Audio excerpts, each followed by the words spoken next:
It's Cigar Saturday. I'm Tom Fischer. This is Matty Rock, and it is our pleasure to welcome you all and also our special guest. It's Gene, the shirt guy from Geneva Custom Shirts of Manhattan. And I have to tell you, I'm actually wearing one of your bow ties, Gene. Thank you. Looks good on you, man.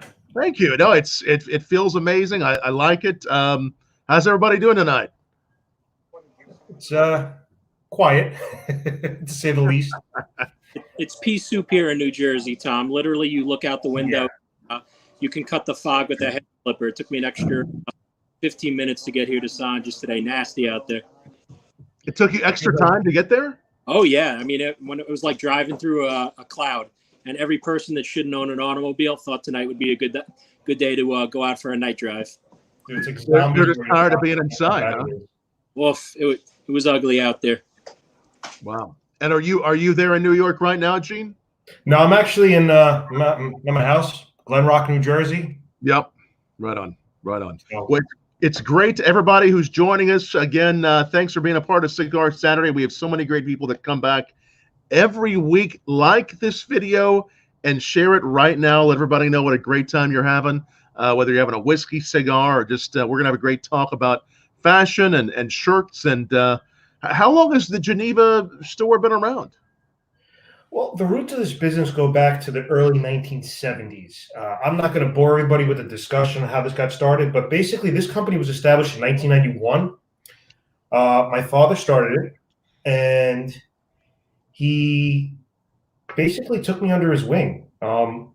Worked every Saturday as a kid. Any day off I had, I would always work and learning the business from the bottom up.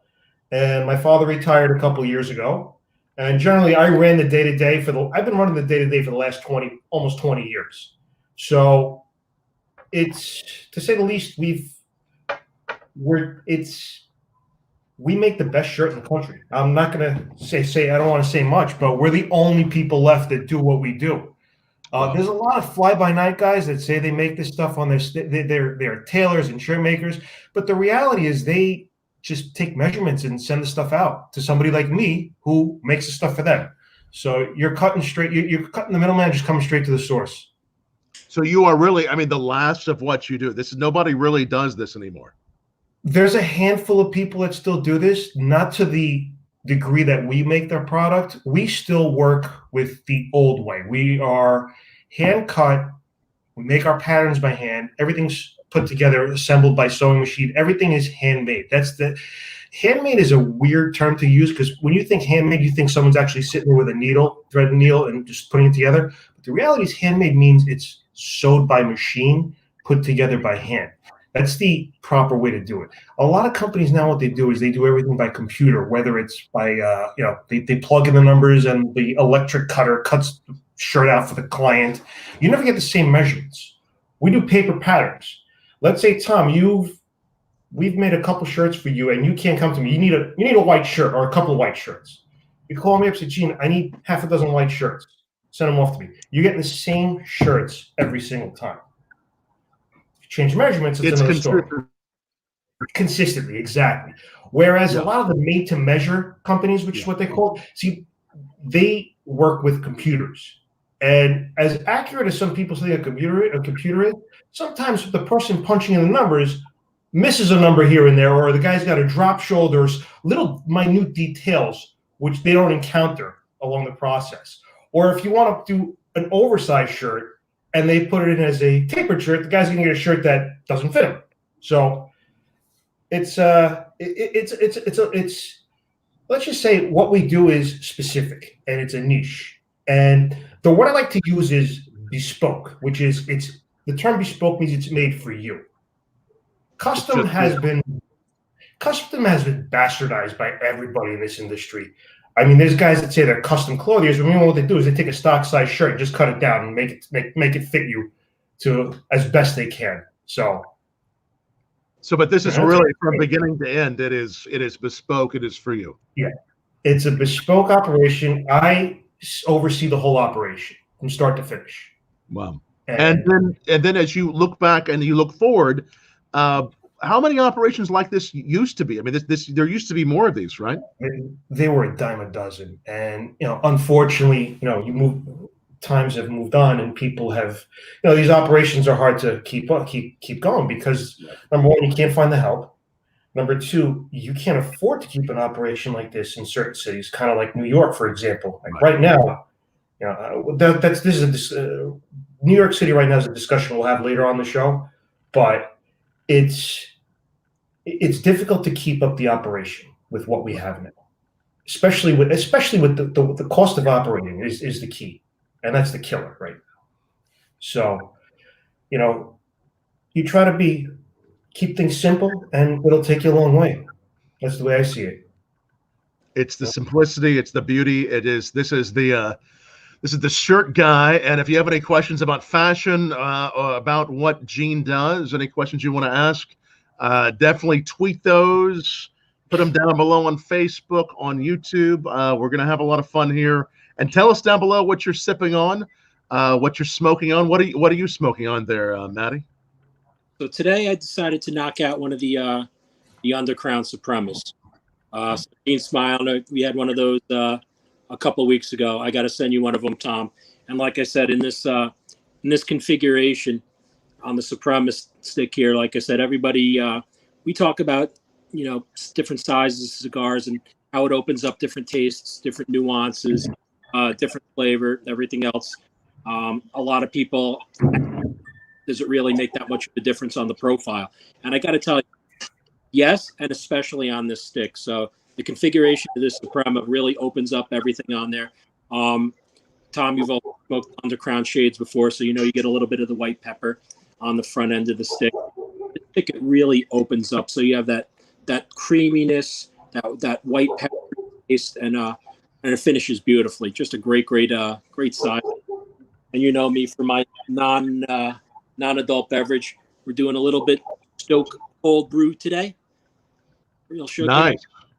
Yeah. And is that made there? I think where is Stoke made? Stoke is. I think Stoke's local to the East Coast. Very nice. All right. Very nice. And you're there at Sanja's, I see. Over in Connecticut. So my non-adult drink, Eugene will be imbuing more fun stuff than I am, for sure. What are you puffing on, Tom? I'm having an acid plush, and I am pairing it with some Rabbit Hole Derringer, which is a bourbon. They make it over in wonderful bourbon they make in Louisville, Kentucky, and they finish this in used Pedro Jimenez sherry casks. So some nice sweet on sweet, really elegant, lovely, great mouthfeel. Great. I'm really enjoying the pairing. Some really delicious stuff together. There's a big bouquet to that one. Then when you're right on the smell. Oh yes, wonderful bouquet. Are you sipping on anything there, Gene? I am having Ardbeg. Oh my gosh, I love that. Great Scotch. I actually have some of that downstairs. What do you like about it? You know what? The smoothness. It's got a little bit of a smoky taste to it. Yes. Since I am my home office, I'm not going to puff away on a stick tonight, so I might as well just have something with a little smoky taste, and a little smoothness. A friend of ours turned me on to this, gave me a bottle as a gift, and I liked it so much I went and bought another bottle. It is such a good such a good Scotch. So wonderful by itself with a little bit of ice to open it up. It is delicious, and it is of course great with a good cigar. That's a serious Scotch. That's one of those Scotches that it's an Islay Scotch, so it has a lot of that peat. It has a heavier, what they call parts per million for Scotch than most do. It's a real good one. So well, good. Maybe it's really smooth. I liked it. I liked it a lot. Sometimes I'll go for the Lagavulin, or I'll do the Balvenie, Lagavulin 16 or Balvenie 21. Those are two of my other favorite Scotches. I like. Yes. But the Ardbeg, it's a nice go-to. It's very good stuff. And I want to make sure everybody that's watching now, I see a lot of people watching, get your website address, GenevaCustomShirts.com. People want to order a shirt or a tie, you can do it online. You can take their measurements, right? How does that work? Well, technically, I really can't do it online because they actually have to come in and get measured up by me personally. Okay. I have worked with clients, out-of-town clients, first-time clients who have not or are not able to come into New York City, obviously, what the situation is right now. So they've sent me stuff to copy, which fits them very well. And I try my best to duplicate it, and we go from there. Say about 2 weeks ago, I had a local guy in New York City who just didn't want to come down from his chateau up in Westchester, or wherever the hell he was.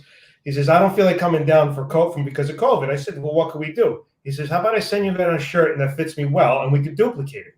It was made by a competitor who's charging him an astronomical price, and he's like, you know what? I can't pay that kind of money for something that I can't justify spending that kind of money for something that's made in China, to say the least. So I'd rather have you try to make it, and we did pretty good.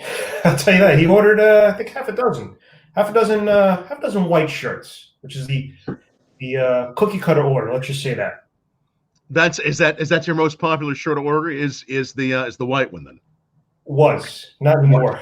It's not everybody's wearing a shirt and tie anymore. That's the problem. So we gotta move on with times. We have to gotta do casual. So this fall season, I've done more casual shirts in this fall season than I have in the last, I'd say, 10 years.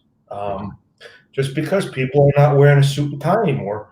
Whereas they're doing, a lot of people are working from home, and a lot of the people work from home when they do their Zoom calls or something. Their superiors say, you need to be presentable for this call. You cannot be in your pajamas. So the least they could do is wear a nice casual shirt, something like what I'm wearing. It looks clean. Right. They can't make me wear pants, though. They don't know. Well, they're wearing probably their shorts, or listen, I would do the same thing too. I'm not going to say that. Shorts. Or their Adidas tracksuit, which I've worn that a few too many times. But the reality is, the way business is nowadays, you can't.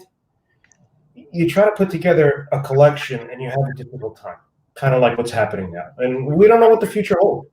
That's the other issue. Right. And it's basically it. Keeping it simple. That's all we could do. So that's definitely one thing that has changed. I mean, since what people are really looking to order during the pandemic.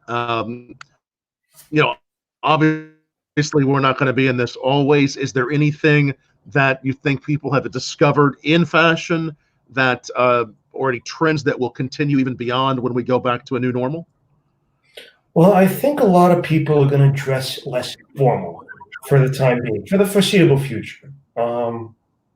Right. You're not going to be seeing many suit and ties. You'll be seeing a lot of sport jackets, slacks, jeans, chinos, but everybody's going to have to wear shirts one time or another. Whether it's a classic white shirt, which you could wear as a dress, or you could wear it as a casual shirt, or you could do something like I'm wearing, like an earth tone with a check or stripe or just something similar. But I think we're going to be seeing a lot more people dressing casually. And when I mean casually, I don't mean sweatpants and a t-shirt. You're going to be wearing jeans, or jacket, or sport jacket, or some people prefer bow ties too. You never know. Some people. Oh yeah. Some people be wearing that. I should have worn. Are you seeing more bow ties? Go ahead, Matty. Sorry.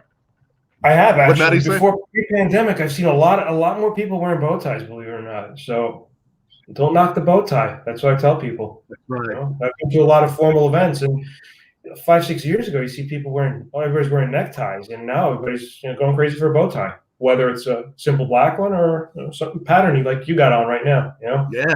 No, I love the pattern, and I'd love to think I had a little something to do with maybe inspiring in the slightest way people wearing bow ties. But why did bow ties come back? Why do you think they did?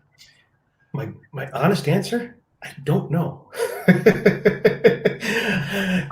It's certain things. It's like certain.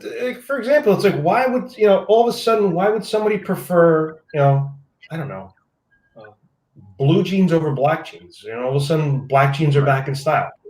It's a question that you don't know how to answer that. It's just certain trends. Back in, keeping my parachute pants to come back. I gotta bust the parachute pants out of the attic. Yeah, look at Lady Van Halen in 1986. He's touring with Sammy Hagar, right? I'm waiting, man. I'm waiting for the comeback. Coming. You gotta help that happen, Matty. I think that you start doing it. Parachute pants? I'm shameless. Parachute pants and do the 5150 on the way to the bench, right? Hey, I've been wearing Kappa again, and now you see Kappa see a lot more people wearing Kappa again, pretending it's 1989. I got to get Sanch. I know Sanch has a Kappa tracksuit. There's no doubt in my mind. He does. Well, for anyone who's watching, and they're thinking about, gentlemen are thinking, well, maybe I should try a custom shirt or more of a custom tie. And what might it do for me? What would you say? I mean, what is it when someone's just beginning to dive into the whole idea of custom or bespoke, just dabbling in that? What do you think it helps people see in their communicating their own style? Well, two things: the quality and the fit. Yeah, that's what stands out. You could go to Brooks Brothers and buy a regular pinpoint Oxford white shirt and throw it on like let's say you're a 1634, like 16 neck, 34 sleeve. But if you're a 15 torso, it's going to look like parachute pants. Right. That's the difference. And it's always and many people have said this. It's always good to have fewer things that fit you better rather than a lot of things that fit you like garbage, Let's just say that. I mean, I could tell you from personal experience with jean stuff. So as everybody knows, I'm built like an around. So for me to go into a store and get a shirt off the rack, either it'll be up to here on my sleeves, either choking me or the bell bottoms, it's terrible. But first and foremost, I have a couple of shirts from Gene, and not only do they fit perfect, these things are just going to last. The craftsmanship is there, so it's a couple of things. Number one, you're getting something that is actually for you. So for a custom shirt, it's custom for you. It's nothing that's off the rack. It's made to your measurement, and it's amazing. You don't think a half an inch here or a quarter of an inch here makes a difference. And I can promise you, from being built like an ape, and a lot of people forget I worked corporate America for 2 decades. Having a shirt that's that made for an ape that fits great, it's awesome. There's really nothing that you can get off the rack that's going to be even close to how it fits you, to how it moves with you. And again, when you have a custom shirt, and Gene will talk more about it, there's so many different things. You choose the collar. The choice is yours. So you're made and tailored to your likes, your wants, your needs, and exactly. It's made for you, whereas, you could go to the store and buy a shirt off the rack, but the collar might not fit your face. You got a round face like mine, you can't wear a spread collar because it'll make your head the size of a basketball, Or if you're tall and lanky, you can't wear a narrow collar because that'll just make you look like Shaquille O'Neal, Or actually, let me rephrase it, Manute Bol. So, there's certain little things that account when you get clothes made for you that make you look much better. It's made for you. So, there's other people who are on the slim side, but they like wearing stuff that's bigger for them, just for a comfort level. And that's why they get stuff made. Or there's people that are oversized and they like wearing stuff that's more tapered, and they get that done. It all plays. It's all hand in hand. That's the whole situation when it comes to custom clothing. I'm not sure the way you looked at me when you said oversized, taking that a little. Husky, man. It's husky. Husky, oversized. But so when you're thinking about, okay, so we got the collar. How many elements? What do you look at as you look at the person, their face? Take us through that process of building the shirt. So basically, you start off with a few measurements. You start off with the neck, point to point, the chest, the waist, the hips. All right, that's the core. Then you go you start the length. Now, if somebody has a shorter torso but longer leg, they would have more of a standard size length. Whereas if somebody's got a longer torso and shorter legs, you would have to account for that. So that's why when you buy something off the rack, and if you're on if you're on the shorter torso side, it'll be too long for you, or vice versa. Then you go with the sleeve measurement. We're not all perfect. You might have one sleeve longer than the other, which I do. I got a 1/2 inch difference. Then you go with the posture, you go with the shoulders. So generally, if somebody's very active, if they're a fighter or if they tend to be, play some kind of sport which requires more strain on one side of the body than the other, you'll notice a drop. See what I mean? So you account for that drop, and it finishes to look a lot cleaner. So you don't have two lines going down the middle, which throws everything else off. And then, you take the wrist measurement, you account for a watch, because sometimes when you buy something off the rack, they're both the same size. So if you go to fold down your shirt, you can't fit the cuff around your watch, or it's too big for the watch, and the other side drops more than the other. So those are the basic measurements. And then, sometimes if, there's other things you got to account for. If someone's got more of a belly, you have to make the front longer. You have to make the front side of the panel wider than the back, because when they sit down, the front pulls. Whereas if somebody's got a hollow back, you would take more from the back side and give them the front. It's just little things like that you can't get done when you do something that's made to measure or ready-made. And it completes the full look. And the same goes with suits. I mean, I don't do suits. I just stick to what I know. But when I've had a couple of jackets made in the past, they have to account for my broader shoulders and hollow back. So when it's tailored, it looks perfect. So that's basically what sums everything up. On other fronts, the material. You could get regular poplar material, or you get the superfine stuff, which is 2-ply 200s count, which is super soft. It feels like tissue paper. In my professional opinion, I like the heavier stuff because there's more body to it. For somebody like me who's on their feet 10, 12 hours a day, and they want the shirt to look presentable like the time you put it on in the morning, that's what I recommend. If somebody wants the luxury, like the finesse, like the Bentley of everything, they go for the finer cloth. But here's the thing. Finer cloth doesn't necessarily mean it's going to look better, because the finer it is, the easier it's going to crumple up. If you go walk down the block in Manhattan on a 95-degree day in the summer, guess what? You might as well just get the shirt and just crunch it up like that and then put it on, because that's what it's going to look like. So just because, like I tell my clients, just because it's more expensive doesn't necessarily mean it's better. Right. And they appreciate the fact that I take them through that angle, and they come back very happy, and they stick to one product.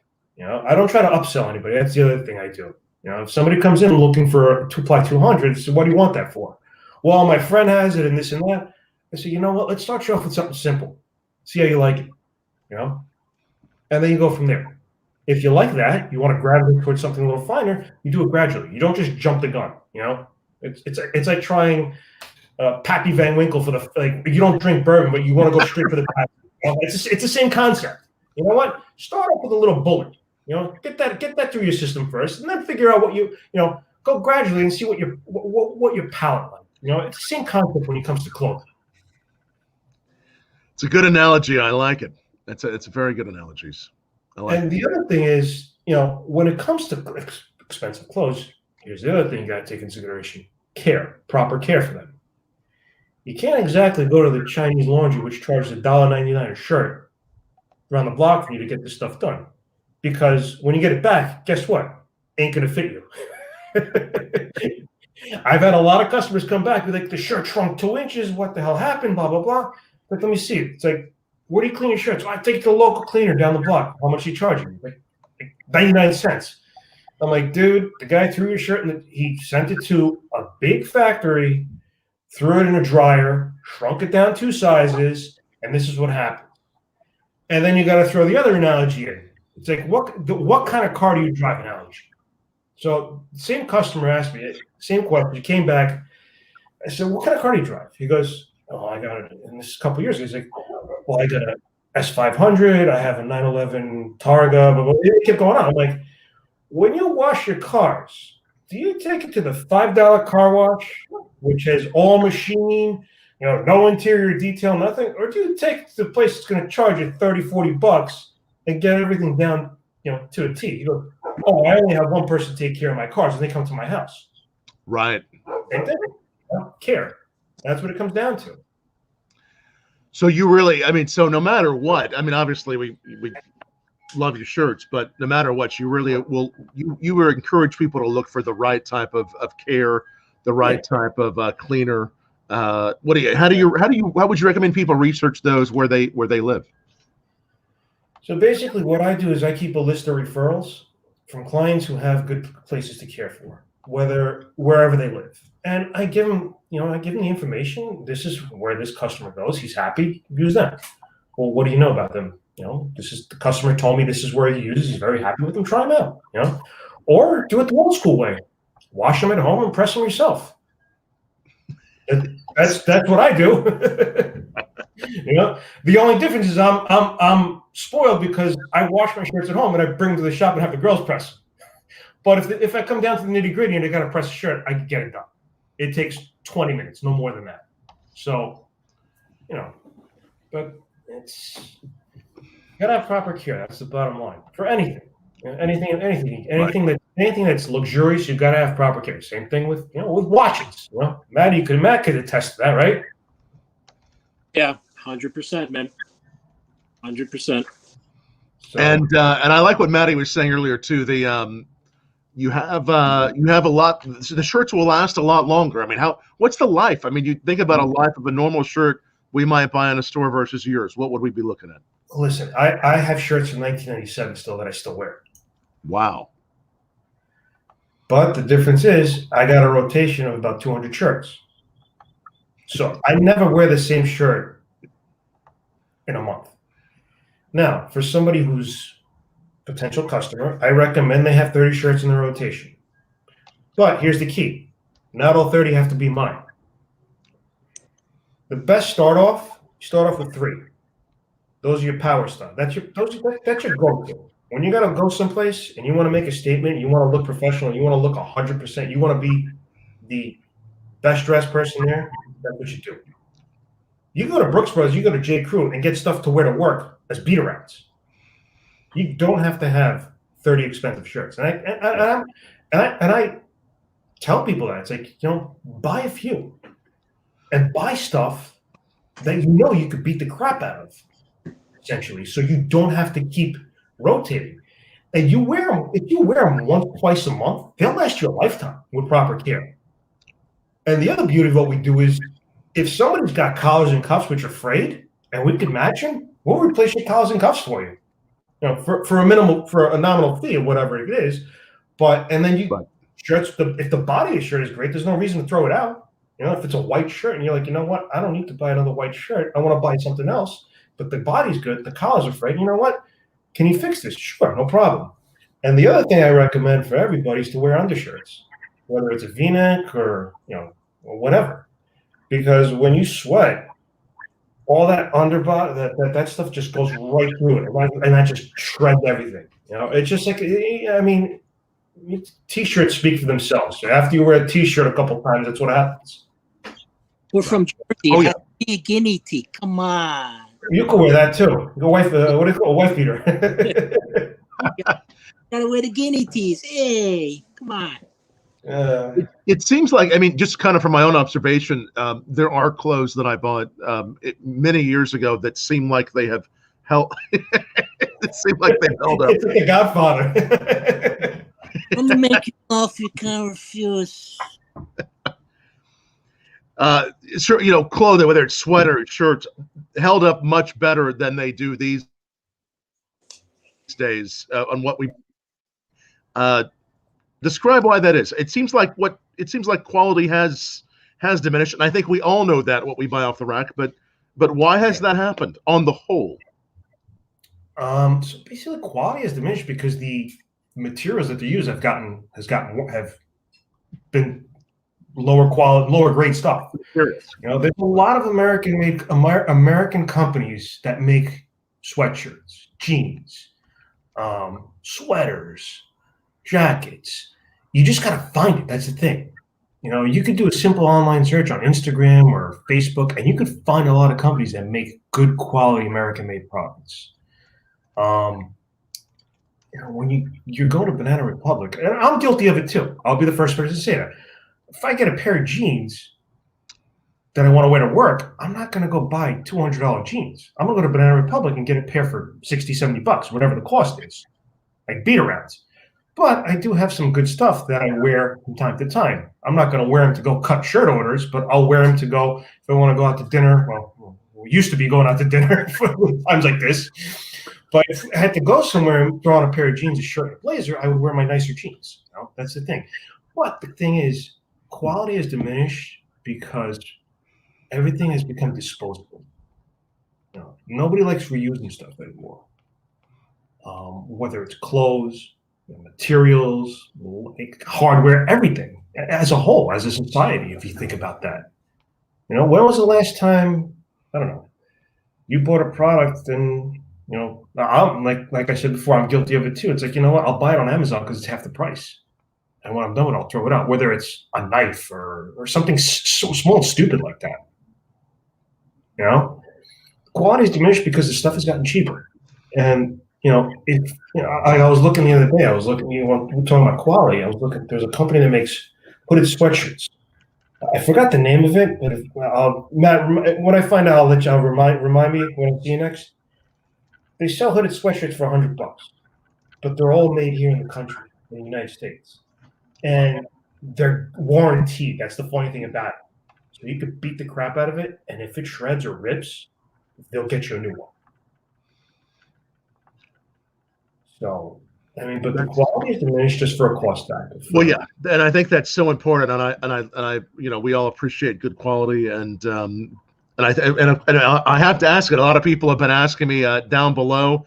You know, when we look at buying a $60, $70, $80 shirt, whether it's at Macy's, whatever it is, versus one of yours, obviously we're going to buy this every couple of years. It's going to wear out. Yeah. What's an idea of the range of what your shirts cost? Just out of curiosity. You know, they start around $300 just because it's made here. Cost of labor. And the other thing is my material isn't cheap either. My material is all imported cotton. Italy, Switzerland, you know. And it's the best of the best. You can't, you know, I could easily stuff from the Far East and sell shirts for $200 a pop.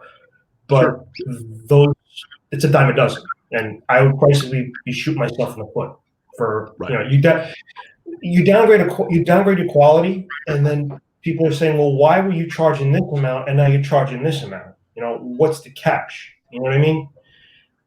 You want to try to develop something like that, an entry-level product, but in the same respect, you're downgrading the quality of your good make.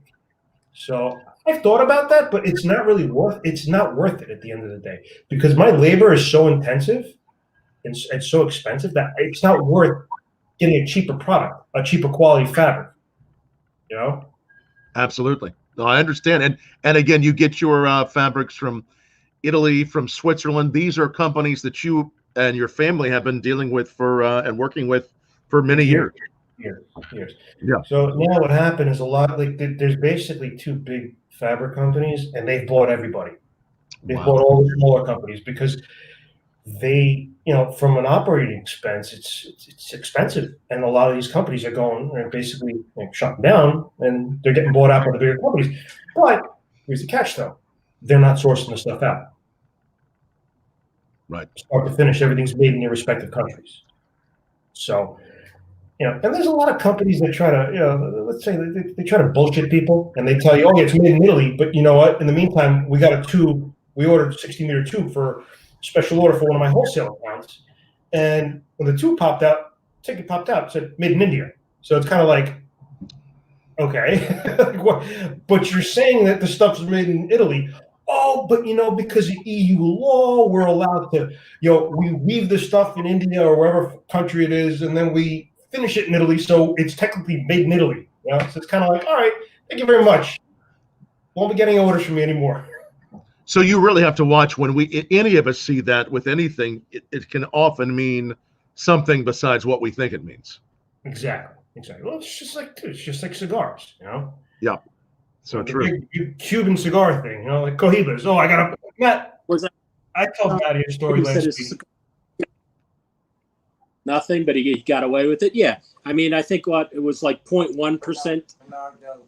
Pinar del Rio is like 1% Cuban, or Cubans, actually Cuban C Piloto, and on the box it said, Cuban cigars. So it's if people could get away with something that goes around the law, they will. That's the beauty of doing stuff with people like Gene's company.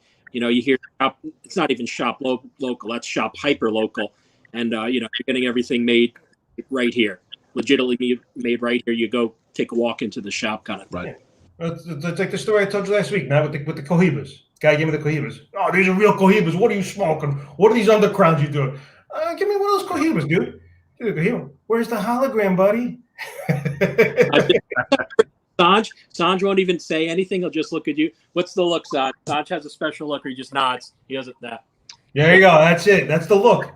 You go, hey, Sanj, I'm smoking Cubans. You just get they're like, I'm not smoking Cubans. And the look of disappointment is so bad, he doesn't need to say anything. He just, oh. So the other thing with my business is, which we haven't touched on, is show business. Wow. We do a lot of costume design for TV and film. Matt, you mentioned Broadway. We did a little bit of Broadway years ago, but the thing is with Broadway is they're very cost efficient, so they try to limit their production. So what's happened now with that industry is just dead. There's very few things being filmed. Wow. For obvious reasons. Hollywood studios are dragging their feet. There's a couple of things. There was a couple of things that were shot in September, October. I don't exactly know what's going on now. A lot of the people that I work with are working on shows, they're doing things, and they're recycling a lot of the stuff that was made previously just for a budget reason. But we did a lot. We've done quite a few TV shows, and when we do TV, it's mostly for time period. Since we're on the topic of, this is a bourbon blog. Yeah. One of the biggest shows we worked on was Boardwalk Empire. Wow. I'm sure you've heard of it or seen it. Yeah. So we made sure it's for all the lead actors on that show. And we had to recreate the styling going back to Prohibition era, that's what the show is about, with photographs. And it was one of the most, it was probably one of my favorite projects to work on just because of the challenge.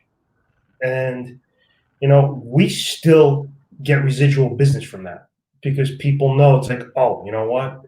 They made this stuff for Boardwalk. We got to go to them because they know what they're doing. It's just one of those things. And, like I said, that industry right now is quiet for obvious reasons. They're shooting, but I don't know to what extent they are.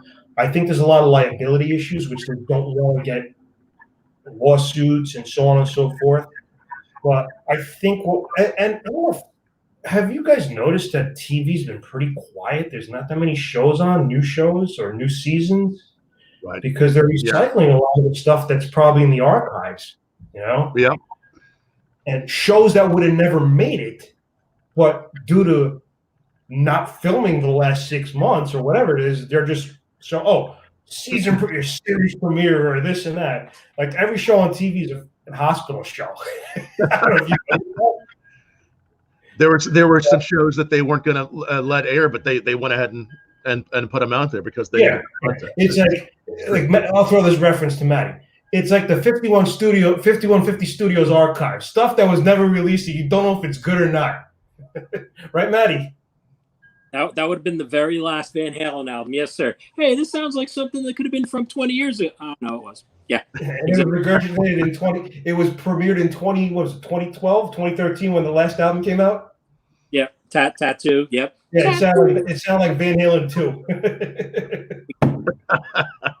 Every song you could figure out which old album that was probably on. But that's the other thing. My shop, and another thing I want to touch on, my shop is one of those laid back shops. All right. You walk in, like people are expecting like the nice fine mahogany walls and the shelving and the beautiful. It's simple.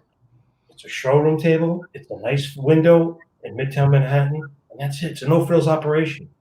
And that's why you get, you walk into the other places and they're just, it's all frou-frou, and it's smoke and mirrors essentially. A lot of other places. Me, you're coming down to the real deal. You're coming down to the place that we make the stuff. You know, you hear, walk in there. You know, on any given day, you'll hear anything from, you know, I don't know, Led Zeppelin 2 being played to, you know, Van Halen or hip hop in the background. You know, it's one of those things. It's simplicity. You know? Monday Slayer, he's full of shit. You're gonna hear Slayer and a whole bunch of other angry shit, especially on a Monday. Oh yeah, on a Monday, yeah, you'll hear. On a Monday, you'll probably, on a Friday, you'll hear something like Van Halen. Like you'll hear some Van Halen well, actually on Thursday night. Fridays where there's nothing going on anymore, so I take Fridays off. But on a Monday, you'll probably hear some Slayer, some Megadeth, or something like that. Something just, you know, something that you walk in there, you expect to get kicked in the teeth or something like that. Jokingly, you know. But Rabbi Rowe comes in, Gene up in it. He's a little bit scared because he's hearing Symphony of Destruction playing. You hear Queensryche. It's more opera-ish. So with regard to the Boardwalk Empire, the process you went of researching those old designs, what was that like? Was it researching how they were made, photos? How do you go back in time like that and perfect that? Because obviously you did a great job with that. So basically, what happened was the costume designers did all the research. Okay, they had a vision, and they told their the people, the assistant designers and the runners and buyers and shoppers. It's like a trickle-down effect. So basically, they do all the research, they find all the papers, all the paperwork, pictures, whatever they have to do, and they bring it to me. Or they'll go to the costume rental places and find something from, like, let's say, from 1920s era or 1930s, and they'll bring it to me and be like, listen, we need to copy this style. So we do our best, and we do what we got to do. And, you know, whether it's time. It's not the actual body of the shirt that takes time. It's this over here. It's the collar, because this is the part that everything. This is the part that stands out when it's dead center. So right, because it's yeah. And we've done some TV shows where it's like, you know what, we need to copy this collar style for this actor. This is his size. Well, what's his body size? We don't care. We just want the collar because that's going to be the most prominent visual during the shot. You know? So, like, Boardwalk Empire is one of them. Then, you know, I'm going to take it back to in 1989. Goodfellas. My father worked on that. That was my father's project back then. And all those long collars. Which film was that? Goodfellas. Oh, good. Goodfellas. Wow. Yeah. So those long pointed. He worked on all those. Yeah, that was us. You know, if we want to go rewind even more, we'll go back to 1970s when The Godfather 2 came out. You know, my father was working as an apprentice for Sulca. It was a haberdashery back then in the 70s. It was one of the most prominent haberdasheries in New York City at the time, and they were working on The Godfather 2. So it's just stuff like that stands time. And you look at that stuff and it says, wow, those are some great looks back then. You know, and you know, you had Boardwalk Empire, you know, Godfather throughout. Then the last big project we worked on was The Irishman, which came out on Netflix about a year and a half, about a year ago. About a year, yep. Yeah. So that one, we were working on that. We started working on that in September of 2017. And that project was from September all the way to March of 2018. And the funny thing was they were bringing these styles, Joe Pesci, Robert De Niro, and all those actors. And I'm like, you know what? Sit tight for 5 minutes. Let me go in the back room. When I go in the back room, I pulled out their files for Goodfellas. So I'm like, is this what you guys want? They're like, yeah. I'm like, all right, cool. We got it ready. You know, we're ready to go. So it's just stuff like that you can't exactly, for TV and film, you can't exactly go and buy stuff. That's the thing. You got to get it made. But now, you know, there was so much stuff rotating from what stuff that we made. A lot of people are renting it, which is cool. If you ever watched the show on HBO called The Deuce, 1970s New York City? Yep. pimps and hoes type deal. Just keep it simple. So I get a phone call about 2 years ago. They were filming last season. They're like, you know what? It's so and so. I'm working on the Deuce. It was a costume designer I worked on from a couple projects. She's like, I got some of your shirts here that we're fitting on the client. Can you do some alterations on them? I'm like, sure. You know? So it's kind of like one of those things where it's like I'm working on stuff that I made for another show 3 years ago, and it's kind of they're recycling it, which is pretty cool. You get to see your work over and over again. And the Deuce was another show we did some stuff on. There was actually a really cool show on HBO that we made some stuff for. It never really took off. It was called Vinyl. Matt, you ever heard of that show? No, you know me. I suck with all that stuff, dude. It was about the music industry in the 1970s. It was really grimy and dirty New York City, 1970s. You know, kind of what it's like right now. But it was a really cool show. It was about the music business, record executives. It just never took off, which it sucked because I actually liked the show. But what happened was it never got play for some reason, and it got crappy. Reviewers are like opinionated. It's like somebody's opinion. Everybody's got it. It was well written. It just never took off. The violence and the drug use, people didn't appreciate it. So that's why it nenever took off. I thought it was a good show. You know, but that's just my opinion. Also, as I said, it's turned into a what grinds Gene's gears thing. Let me tell you about this show. Grind my gears. But that's a big part of our business, and you know. It's been very dry, and I feel like the industry that's been affected the most in show business, well, motion pictures, that's given. TV, same thing. Broadway's been killed. Right. Not only from ticket sales, from revenue, but you got to remember the people behind the scenes. Yes. That do everything.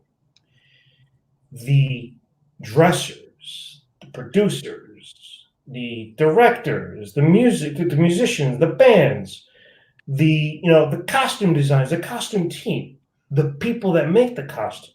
Because think of this, Hamilton, all right? It's one of the most popular Broadway shows. The costume shop that had made the clothing for Hamilton has been basically shut down since March. Nothing going on. Nothing. And one of we don't know what's going to happen. You know, there's a coalition that was formed called the Costume Industry Coalition, which is one of my mentions tonight. Which it's a group of artisans who do stuff for costumes, whether it's Broadway or TV or film, and a lot of these shops are not going to see the light of day. You know, unless something happens. Right. And you know, it's a really crappy situation. Just to sum everything up. Yeah. And not forget about the actual. What's the site again for that, Gene? And if Tom, tell us the site. We'll prop it up. Give me a minute. I'll get it for you. It's the Costume Industry Coalition. Let me just find their website. Yeah, we'll put that up there. Costume Industry Coalition. And again, remind everyone. They've got an Instagram account. It's called It's just straight up Costume Industry Coalition. It's the best way to find them. And they got all they put their links on there and everything. And there's a lot of good people in this group. And unfortunately, that industry's been decimated with the current pandemic situation. And you know, Broadway shows bring a lot of revenue to New York, more than people think. They just think it's like, it's a show that goes on, but it's not like that. You know, think about all the restaurants in the neighborhood that are affected by this. You know, it's something that's we don't know what's going to happen after that. And with what's going on in New York City now, our governor decided to shut down indoor dining. I'm not going to say much about that because if I do, I'll get all fired up and start, throwing F-bombs out there. But the reality is, we're not getting any help from politicians. You know, our local politicians are worthless, to say the least. And it's just, my point here is shop small. I preach it. I tell people, yeah, you could go to a big box retailer and get more deal for your dollar. But the reality is, you go to a small business, you're supporting a small business. You're supporting somebody who's kid wants to go to like gymnastics, or their kid wants to do some kind of football activity or baseball activity or something like that. That's the whole thing about supporting a small business. It support them and community, right? That's at the end of the day. If you stop shopping small business and brick and mortar, I'm like, the things that made your community just that are gone, and that's what we're, and I think all of us collectively are seeing. I mean, Tom's usually out on the road, plus days a year, like I am. Local businesses like yours, places like Sanj, where you can have only X amount of people in. You got to remember the importance of what makes community just that. So here we are doing what we do now online to try to keep it afloat until we figure out all the pieces to the puzzle. And every day it seems to be getting a little bit different. So, still no answers. For those of you not familiar with what Tom does, Tom's usually on the road doing all this, and Tom will kind of refresh your memory again. Now, instead of being on the road doing these pairings and tastings and solutions, now it's right here. It's either on Zoom meetings or here on SteamYard. So if you guys out there are looking to do something for the holidays, feeling a little bit glum about not being able to go out, Tom's able to virtually host an event for you. So I'll let you take it from there, Tom. Thanks, Matty. Appreciate it, and appreciate everybody joining us every week. So many great people always come back every week. I invite you to visit the site down below, bourbonblog.com/tastings. We host some series on Eventbrite, which you can come in to tastings that we have organized, or we can do a private one for your company, large company. We've done groups of like 300 plus. We do groups of 20, or just your family. Did one earlier tonight for a family that was celebrating a birthday, and I can walk you through the whiskeys. I can help you find the whiskeys and really do something one-on-one. So definitely bookmark it. Check it out later, bourbonblog.com/tastings. And then we'll start the conversation, and hopefully when the world's a better place, we'll stop by Geneva, because I do get to Manhattan quite often. We'll bring you some whiskey. We'll crack open some whiskey in your shop. We'll that's exactly what I need at the shop. Next thing you know, I'm losing fingers on the cutting table. Now that you mentioned that too, we got a good one. Sanj said it would be a good idea, since you go through all the old shows and stuff. Sanj and I decided we want pirate shirts from like Pirate of Penzance. Yeah. Oh, nice. We'll come with custom-made pirate shirts from Geneva. I've been wanting to come down to Sanj's place for like the longest time. It's just like the shit hit the fan with this. It's like, what are we gonna do? Taking it now. Look, you're getting that same look. Look, you're getting the look. But no, listen. And I tell everybody this. I'll be the first person to tell you. Shop small, shop local, and it means more. And there's more attention to your purchase when you do that. Okay. I buy my booze whatever I buy. I go to the local liquor store. I don't go to the big box. I don't go to there's a huge There's a huge liquor store on Saddle River Road. You know what I'm talking about, right? The BK, yes, sir. Thank you. I refuse to go there. I got nothing against them, but it's a chain. I'd rather go to the mom and pop guy in town, pay $3-4 more for a bottle, but you know what? They know me. They're like, hey, what's up, buddy? What are you having today? Are you buying beer? Are you buying a bottle of rosé? It's stuff like that. Yeah. Beekman's is so important. Been there, and Tom, you'd appreciate 70 years, something like that. Beekman's been there forever. Yeah. So Tom, at a place like that, so you shop local. Beekman's knows your whole family. Again, that's the importance. That's what makes your community a community. I'll tell you a funny Beekman story, right? So, you know how they have those town Facebook groups and so on and so forth? So, some Karen decides to post a review on Beekman's. Well, I called Beekman's on Friday night, and I wanted a box of wine, because they pair. They'll give you a dozen bottles of wine just to do like a different, what is it, wine tasting, whatever the hell you want to call it. I'm not a wine guy, so I don't know. And she goes, they were very dismissive and this and that.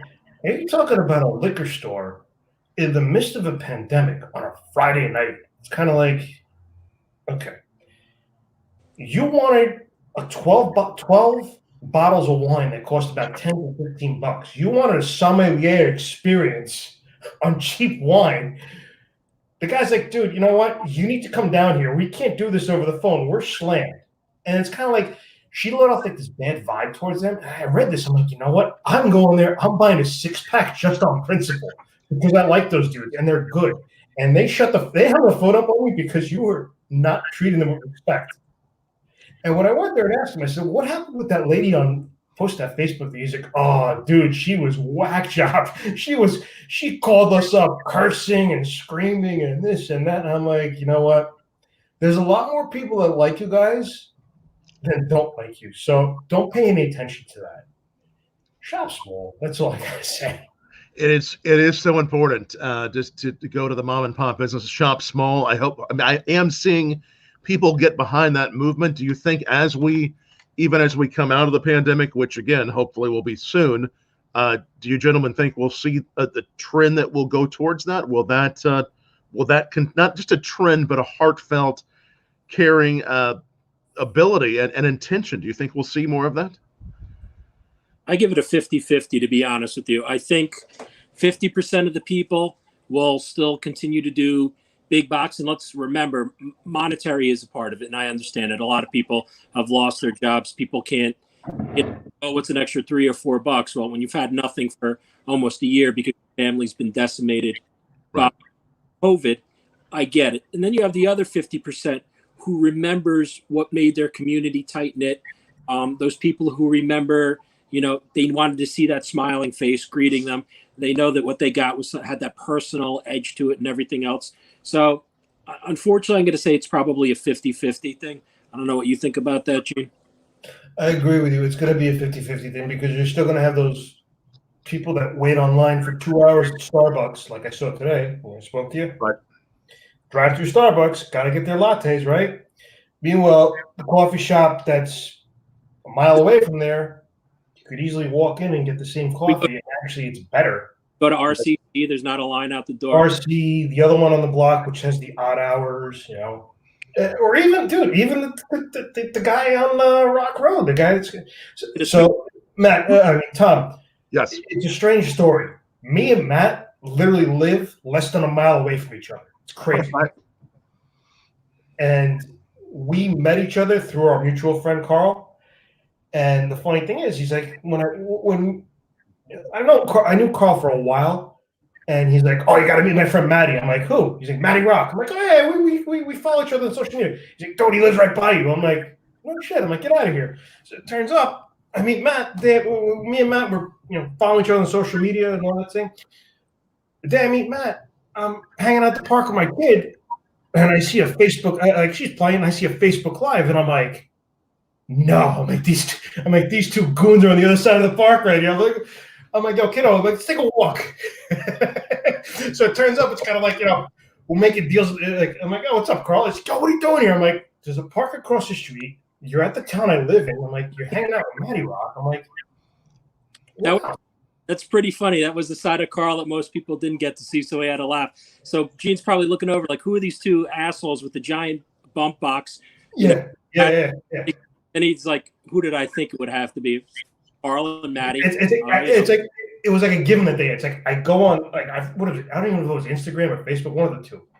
I see a live feed. It's like hanging out at the park with Matty Rock. I was like, taking a good look. I'm like, no. So I jump in my car, I go over there. We're leaving. I'm like, look at these two gavoons over here sitting there having cigars and drinking their iced teas or whatever the hell it was. Dancing with senior citizens because Carl. So, you look at us, Tom. You think people, when they see us, they run away. Gene's laughing. A bunch of senior citizens. That thing's nifty. The music coming out of it. Get a guy who's 90 with us, because Carl. And that was one thing I loved about Carl. He supported mom and pop guys.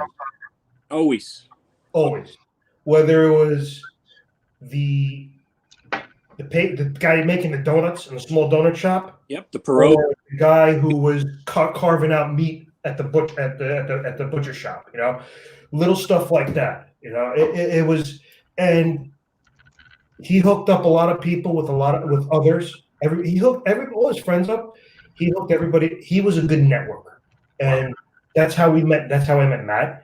And the funny thing is, like, with Carl, it's kind of like I followed him on social media, and I liked one of his posts from my work account, and he sent me a message like, "Dude, love your shit." That's exactly what it was. I was like, "All right, great." And it was just like one of those things where it's like, wow, it's like, and he would constantly message me, "Where do you live?" I'm like, I live in Jersey. He's like, "I'll be at this place. Why don't you come by and have a beer with me?" So it turns out I met him. It's kind of like, we're at this place at a restaurant in Englewood, New Jersey, the tapas place. And he's like, "Come by, having beers and shots here with a buddy of mine." I'm like, all right, I was in the neighborhood. I stopped by. He's like, "Oh, Carl, what's up, man? I'm Gene." He's like, "Bro, cuz, sit down." So we're sitting there, and he says something in Spanish to the guy behind the bar. And all of a sudden he's like, "Watch this."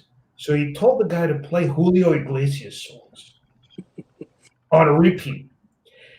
And there was a group of people who were very snobby and very they were talking down to the bartender. He's like, "Watch this," he goes. So he was translating the Julio Iglesias songs in vulgarities to the point where he chased the people away who were being douchebags to the bartender. And the bartender was like, "Thank you very much, senor." So we ended up giving the guy a better tip than what those people would have left. But that's the type of guy he was. It was like all fun. And he linked up so many good people with other good people. That was the cool thing. That's what I loved about it. That's where you get the hashtag, Tom. So you see, that whole squad of people use the hashtag Ruizing. And Ruizing was go out there, enjoy your life, have fun, live with your heart. Don't hurt people, bring joy into people's lives. I mean, that hashtag, so many things would be having great meals, just enjoying your life, treat people decently, no nonsense, no bullshit. And, that was really the epitome of his life, right? And that's the way it should be, no matter what, and just, that's it, dude. That's all there is to it. Cheers, Carl. We're all thinking about you, buddy. Cheers, dude. And cheers to everyone who's watching us tonight. We're just so glad to have this great conversation with Gene, the shirt guy from Geneva, custom shirts there in New York. You do the bow ties, you do neckties, shirts. So I got the tie maker. He comes in whenever I have an order, makes them on premise. Okay. And that's generally how we work. It's an accessory, as they say. Right. Shirts and ties go hand in hand. Absolutely. And again, I'm going to put the website up once more. And for everybody watching, we'll give you one more chance. Check out the website and like this, share this on whether it's Twitter, Facebook, YouTube. Definitely subscribe to the channel. But when you share this, we are going to enter you in here in a couple minutes. We're going to draw the winner for that Janus Coffee, bourbon barrel aged coffee. And soon, probably in the next couple of weeks, maybe even before Christmas, Shad and I are going to have our very own blend to bring you. That we had to, we found this barrel that Shad went through the blizzard to get in Breckenridge. So we're going to bring you some brand new coffee, which will be fun. BourbonBlog and Janus Coffee Roasters teaming up on that. So be watching for that. This is so exciting. It's so much fun to talk with somebody like Eugene that has been in the business for so long. Absolutely. Your family's been in the business. You have a good sense of the history of this. And I've been in this for 25 years. Doing this for, a long time. It's crazy. I think when you put the number there, it's crazy. It's amazing. As everything, in fashion, trends, everything is cyclical. And as you mentioned, this used to be the way of the shirt and the tie and having things bespoke. When you look towards the future for your business, for the future of something more custom, do you think there's going to be an era which will be more like the era that once was, where more people will be doing this? There is, there's a lot of people that will stick to this, and there's always certain outlets that open the door to this to the shirt and tie, or to the suit and tie, or to the three-piece suit, or to the custom shoes. That's another thing that not too many people talk about. But there's always going to be a demand for this, no matter what. Right. We're obviously in crazy times right now, and what will happen is, if there's any silver lining to what's going on right now, it's going to separate the men from the boys. Right. On every angle, whether it's clothing, cigars, liquor, yes, food, restaurants, chefs. I don't want to, it's unfortunate that the restaurant industry is going through what they're going through, because there's a lot of great places that are unfortunately not going to reopen. Right. But in our industry, it's going to separate the men from the boys. Yes. And there was a lot of fly-by-night guys. And there's a lot of fly-by-night guys in this business, which I don't like, because part of my business is a wholesale business. And we are the maker behind the maker. I don't want to throw out names of stores that we do stuff for, but we do have a private label business, which accounts about 30 to 35% of our business. Still, our business was started on private label, and it eventually evolved. Once I got into it, I evolved it into what it is now, more of a retail private client establishment. And most of my clients are from out of town. That's the other crazy thing, because the New York guys will stick to New York, like I don't want to mention names, but the high-end stores of New York City, which in turn I make stuff for, which is crazy if you think about it. But there will always be a demand for this. And it's just, will it open up an outlet to us? I think so, because you have clients who refer other clients to you. That's what our business is built on, referral. Classic business model. And I still get a lot of clients who are referred to by other clients. It's just, you just got to get the younger generation in this whole dressing up thing, because a lot of the other issue with our business is there's a lot of guys who are in tech who technically don't have to dress up. Let's just say that. And it just doesn't do any justice for the mom and pop shops who sell clothing. Right. It's just, we need to, and I don't know what else I could say besides, shop small, support your small businesses, and that's it, dude. It's pretty simple. That's so important. Again, it's GenevaCustomShirts.com is the place to go. I think Instagram is actually a better way to reach me, because my website is under construction. Okay. Sometimes it works, sometimes it doesn't. My apologies. My Instagram handle is the same thing. It's Geneva Custom Shirts at IG. It's at Geneva Custom Shirts. Twitter I don't like. Matty, you could attest to that. Well, I don't like Twitter now because apparently I'm a young Asian schoolgirl. But it wasn't really a look that I was that I was going for. But since I got hacked, so currently I'm a young Asian schoolgirl. If Twitter is unable to come to resolution on that Monday, I was able to resecure my, so I will start from scratch. But if you guys want to follow a young Asian schoolgirl, got the link that I really don't understand or know what's on there, by all means have at it. That sucks, though, that somebody was able to do that. It's just, you're not supposed to make me bitter at the end of the night, Gene. What the hell, bro? we hopefully will get Matty's Twitter account back, but for now, Instagram, Geneva Custom Shirts for Gene. We did have Chairman Lai was asking again, if someone wanted to send their measurements into you, would you need to have their measurements in person, or could they send the measurements into you for the shirts? The best way to do it is if you actually send me something that fits you well. Okay. Send it something that fits you well. Chairman, other people take measurements. He's out on the West Coast, Gene, so yeah, he'd send it to you. He's family. So. Yeah, no, the best way to do it is if you send something to me that fits you well. If you send me measurements, like I had a little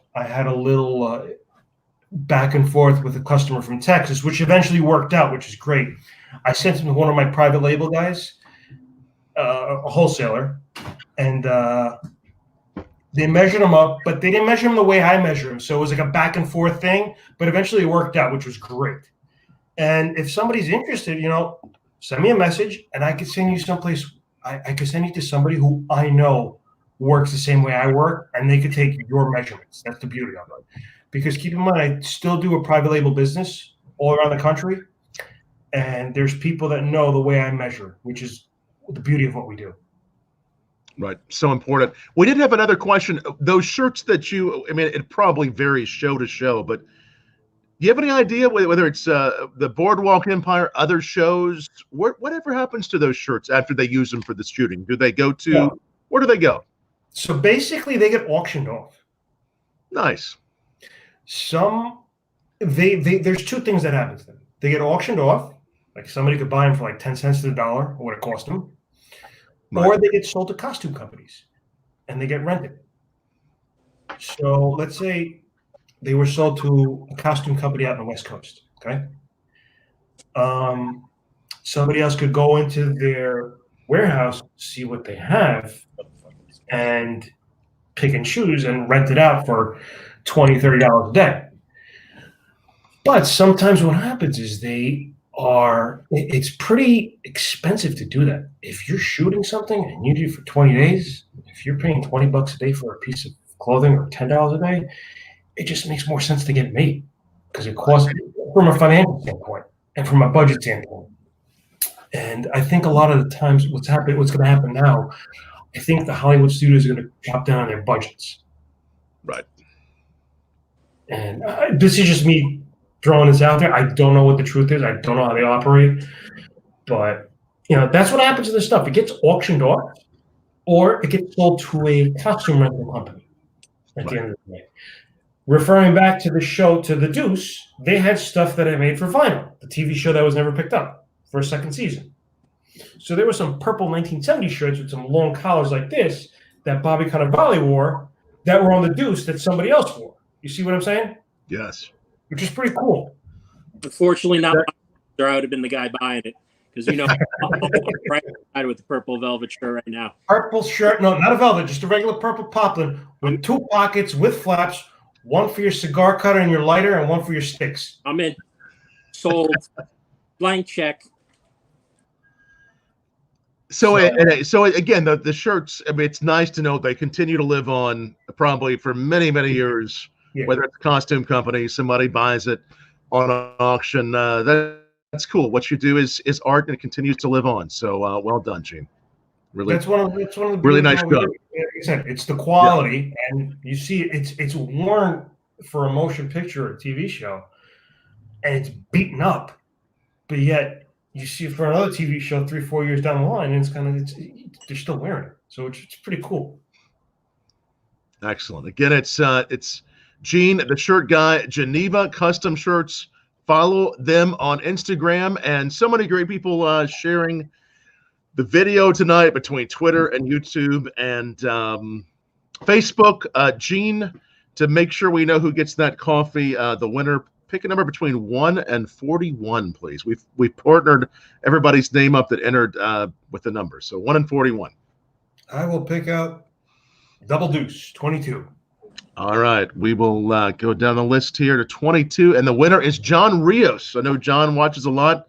John, you've won that bag of coffee from Janus Coffee Roasters, the bourbon barrel aged coffee. And again, for all of you, come back every week. And if for some reason you started this video a little bit late, it's up permanently wherever you're watching. It also goes on to our BourbonBlog podcast channel. So if you're a podcast fan, you like to listen along, make sure you subscribe. We love having you subscribe. Matty, who's joining us next week?